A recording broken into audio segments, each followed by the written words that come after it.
So welcome back for another video. In this video, i-share ko lang sa inyo ang update dito sa Lazada Flash Cash application ko. Last December, nag-share ako sa inyo about Lazada Flash Cash.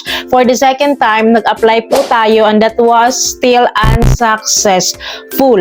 So kababalik lang po ng Lazada Flash Cash credit sa dashboard natin, sa Lazada Wallet dashboard natin noon. But then again, nung nag-apply ako or nag-activate ako doon, is still rejected pa rin. Sabi doon kasi, babalik daw ako by January 3, 2024 to re-apply again. So, nag-January 3 na, hinayaan ko muna, hindi muna ako nag-activate. Pinalipas ko po muna ng 1 week to be exact. Actually, mahigit 1 week na rin. Para man lang makapag-isip-isip si Lazada kung aprobahan niya na ba ako dito sa Lazada Flash Cash. And I am going to re-apply again dito sa Lazada Flash Cash. And later, i-share ko sa inyo yung video, the whole process ng pag-a-apply ko, ng pag-re-apply ko doon. And let's see what will happen. Anyways, mag-share din ako sa inyo ng some quick facts dito sa Lazada Flash Cash kasi ang dami-dami yung nagtatanong regarding dito sa Lazada Flash Cash and marami rin nag-share ng ideas about dito sa Lazada Flash Cash. So, mamaya pag-uusapan natin at isa-isahin natin. Ayan, very quick lang yun para lang din may idea kayo sa mga may Lazada Flash Cash dito at least kahit paano is nagtutulungan tayo dito. But for you to have an idea, meron na po ako last pay later last year pa po, early January ata yun. Nagkaroon ako noon, last year po siya, nag 1 year na ako doon. And hanggang ngayon is meron pa din po ako noon.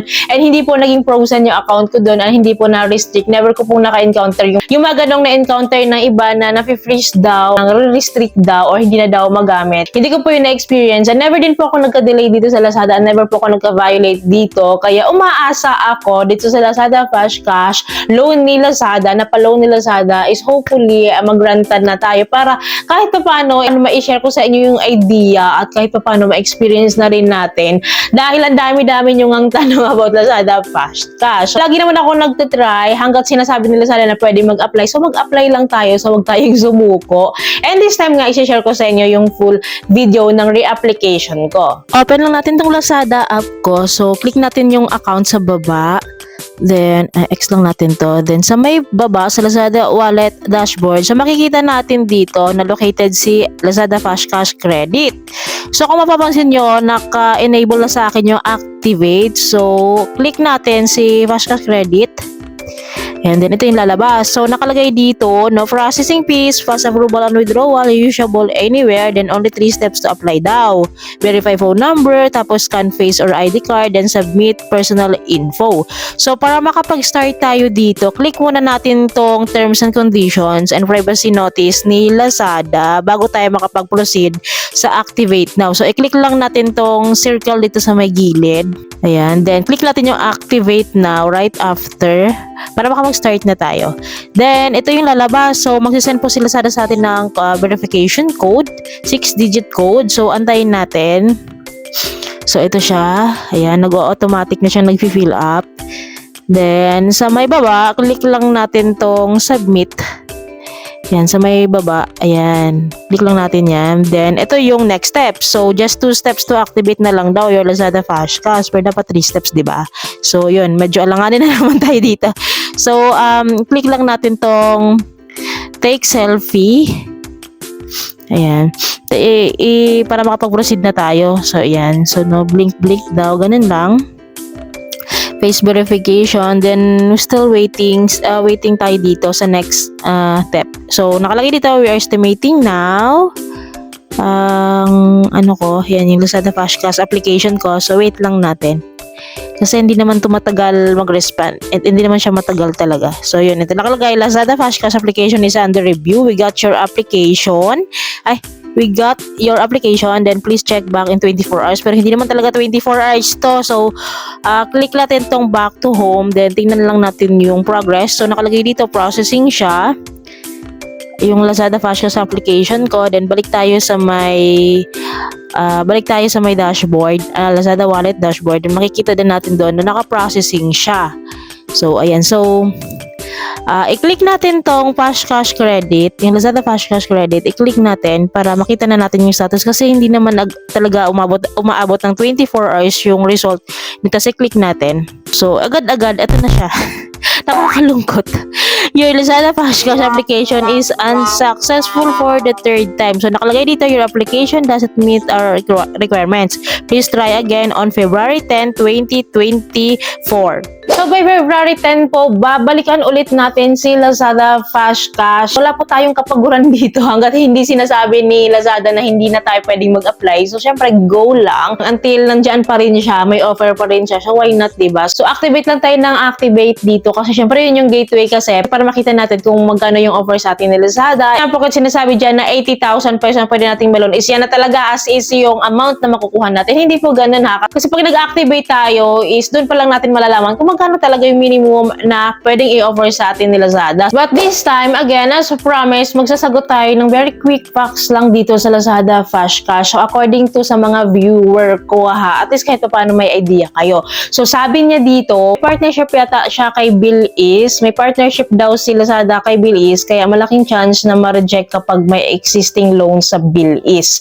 So, bilang ako ay matagal na rin sa Bilis and 16,000 po ang offer ko sa Bilis ngayon. So, hindi ko alam ha kung may connection yun kasi alam nyo naman na nakakapag-top up din sa Bilis. Isa din sa Lazada loan partners kasi talaga si Bilis. Pero I don't think na may connection yun kasi magkaiba naman sila ng lending corp na kinabibilangan. Para sa akin wala connection yun. So, let's see. So, next tayo. So, nakalagay dito. Sa akin po, 6% per month yung interest. 6% per month daw po yung interest ni Lazada ngayon. Meron kasing nag-comment din na 5% daw. So, yun siguro yung kaunahan. Pero ngayon daw is 6% na rin. Nakalagay dito galing kay at Flygon yan. Monthly interest rate na po is 6% na. Then 4K po yung loan ko. Then 2 months. Each month is 2,240. So 240 po yung interest fee po per month to ha, per month. Kasi nga naman sa 6% ng 2,000 is 240 po kasi. So each month daw, nagbabayad daw siya ng 2,240 pesos. So sa 2 months ng 2,000 pesos na pagbabayad niya sa 6% interest ha, bali ang interest niya is 480 pesos. Sa 2 months yun ha, sa 6%. So for me, okay lang sa akin yun kasi reasonable naman eh. Abided pa rin naman to sa BSP and hindi naman din siya nagkakalayo kila GCash, kila Shopee na 6% din below yung kanilang ino-offer. So depende yun sa eligibility natin and depende pa rin yun sa evaluation nila sa atin.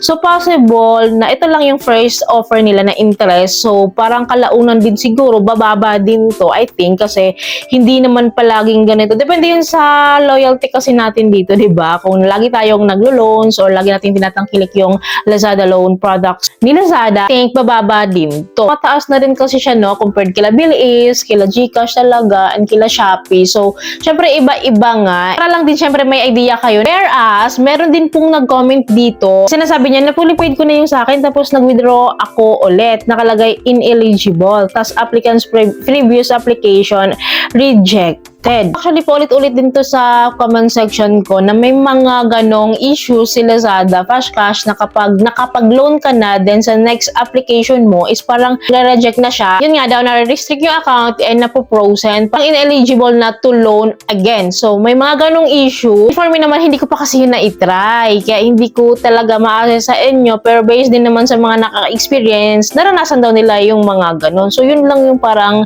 bad thing dun ha. Hindi naman siguro lahat. Depende naman siguro sa account. Malay mo naman, meron silang mga, alam mo yan, may mga violation sila, may mga transaction na iba na hindi nagustuhan nila Lazada. Kaya siguro may mga grounds bakit nagkaka-freeze yung account or nare-restrict yung account. So, hindi ko rin kasi alam kasi account nila yun. And marami naman nagsasabi, nakakapag-loan pa rin naman sila hanggang ngayon and wala naman nagiging problema. Then, regarding naman doon sa withdrawal, so may mga nagsasabi din, tulad ni Lorben Kagampang dito, papasok po yan agad sa wallet mo, ma'am. Pag withdraw mo siya, tapos kung gusto mo i-transfer sa other account mo like GCash or any bank account, aabot muna ng 3 to 5 days bago pumasok. So, nagsabi din dito si Chantel and De Hapa 6103. So sabi niya dito, nag-try ako mag-loan last Friday night, October 14. Na-approve ngayong umaga lang, October 16, and pumasok din.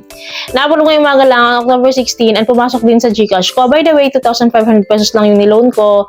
Pinaka-minimum amount, tinry ko lang kasi. Marami rin talagang nakakapag-try. So isa lang yun sa mga na-highlight ko na comment na paulit-ulit din ha, and para lang din may idea kayo. So meron pong nakatry at marami na pong nakapag-try na nakapag-withdraw dito. So for you to have an idea lang, para lang bukas yung isip nyo sa Lazada Flash Cash na legit po ito, and meron po talagang nakakapag-withdraw and meron po talagang nakakapag-loan dito. By the way, i-update ko naman kayo regarding Lazada Flash Cash kung may pagbabago or may changes dito sa Lazada loan na ito. Lagi naman po ako nag-update sa inyo time to time kapag may changes, and i-update ko kayo next time ulit kapag mag-apply ulit ako dito or mag-activate ulit ako. So yun lamang po. I hope nakatulong tong video na ito sa inyo. So bago nyo po i-exit tong video ko, please don't forget to like, share, and subscribe. Click yung bell button para update kayo sa mga bago pa pong mga videos like this. Thank you for watching this video. Bye!